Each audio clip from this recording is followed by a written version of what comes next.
Chowmein খাবো তা আবার এক থালা খাবো না, তা আবার হয় নাকি?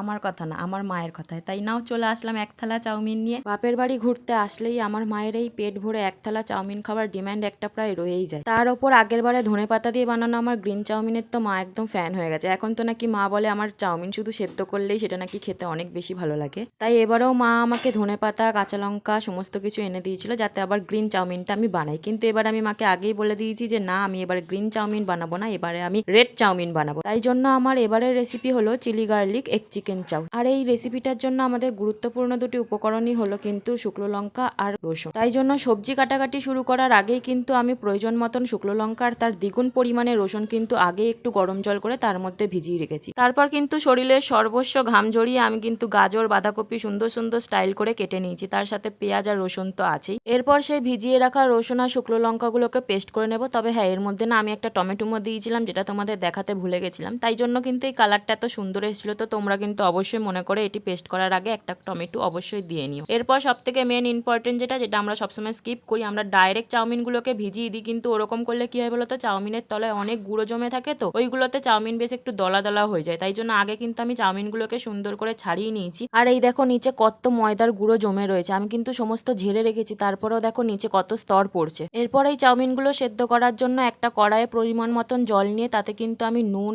তেল আর তার সাথে একটু কালার চেঞ্জ করার জন্য চাউমিনগুলোর একটু ডার্ক সোয়া সস মিশিয়ে নিচ্ছি। কারণ যেহেতু আমি রেড চাউমিন বানাবো, তো ওই জন্য যাতে চাউমিন একটু পুরো হোয়াইট না থেকে একটু কালার চলে আসে, তাই জন্য আমি ডার্ক সোয়া সসটা দিয়েছি। আর চাউমিনটা যখনই 90% সেদ্ধ হয়ে যাবে তখনই কিন্তু সেটাকে তুলে নেবে। বাকি 10%ও একা একাই সেদ্ধ হতে থাকবে গরম অবস্থায়। আর এই অবস্থাতেই তোমরা এর মধ্যে সামান্য পরিমাণে তেল আর ডার্ক সোয়া সস আর তার সাথে কিছুটা গোলমরিচের গুঁড়ো মিশিয়ে পাশে সাইডে রেখে দেবে। এরপর মাংসের কিমাটা ম্যারিনেট করার জন্য তার মধ্যে পরিমাণ মতো নুন, ভিনিগার, ডার্ক সোয়া সস, গোলমরিচের গুঁড়ো আর বানিয়ে রাখা পেস্ট আর সামান্য সেজওয়ান চাটনি আর তেল দিয়ে ভালো করে ম্যারিনেট করে নেবে। এর পাশাপাশি তোমরা এখানে কর্নফ্লাওয়ার বা ময়দা ইউজ করতে পারবে। বিশেষ করে তোমরা কর্নফ্লাওয়ারটা ইউজ করো, তাহলে বেশি ভালো হবে। এর পাশাপাশি এটাকে সাইডে রেখে আমি এখানে একটা ডিম ফাটিয়ে নিচ্ছি। প্রথমে ভেবেছিলাম ডিম দেবো না, তারপরে মনে হলো না দিয়ে অল্প পরিমাণে, তাই জন্য আবার ডিমটা ফাটালাম, নয়তো দরকার ছিল না। এরপর একটা কড়াই কিন্তু আমি সামান্য পরিমাণে তেল দিয়ে প্রথমে ডিমের কিমাগুলো করে নেব। এরপর ওই কড়াইয়ে সামান্য পরিমাণে আবার তেল দিয়ে যে চিকেনগুলো আছে সেগুলোকে ভেজে নেবো। এবার তোমরা চাইলে এখানে একটা একটা করে চিকেন ভাজতে পারো, এতে না আরো বেশি ভালো হয়, মানে চিকেনগুলো আলাদা আলাদা হয়। কিন্তু আমার কাছে অত সময় নেই, আবার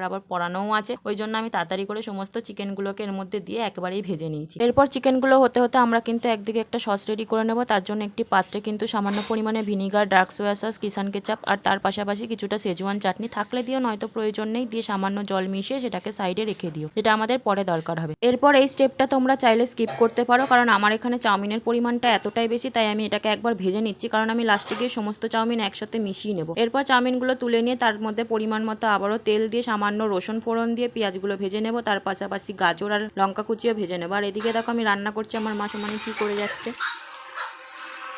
দেখছি। তুমি কি করছো? এটা খাচ্ছে, ওটা খাচ্ছে,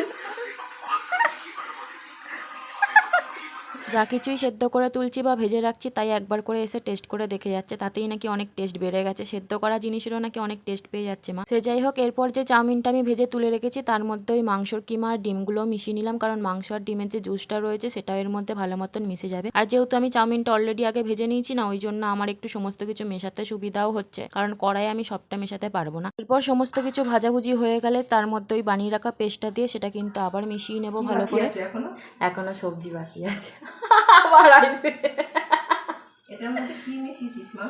মাংস আর ডিম।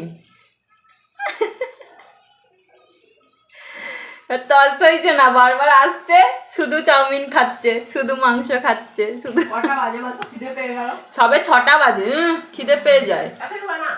এমনি সময় খিদে পায় না, আজকে খিদে পেয়ে যাচ্ছে। দেখেছো কেমন বারবার চলে আসছে খেতে। কি করতে এসছো? তোরা খাবি, পম্বুতু খাবে না? আমি বললাম তুমি বাটি নিয়ে চলে এসছো, বাটি করে নিয়ে যাবা ঢেকে রেখেছি বলে। পম্বুতুর জন্যই তুলছো তো? হ্যাঁ। ব্যাস ব্যাস, অনেক তুলে নিচ্ছ তো। এত সুন্দর করে করেছিস, সিদ্ধগুলোই তুলে নিয়ে তখন দিয়ে সিদ্ধ সিদ্ধ খেয়েই যাচ্ছে। সিদ্ধই এত টেস্ট হয়ে গেছে, আর করতে হবে না। হ্যাঁ সেই তো, আবার খাচ্ছে, শেষ হয়ে যাবে। করতে হবে না। সেই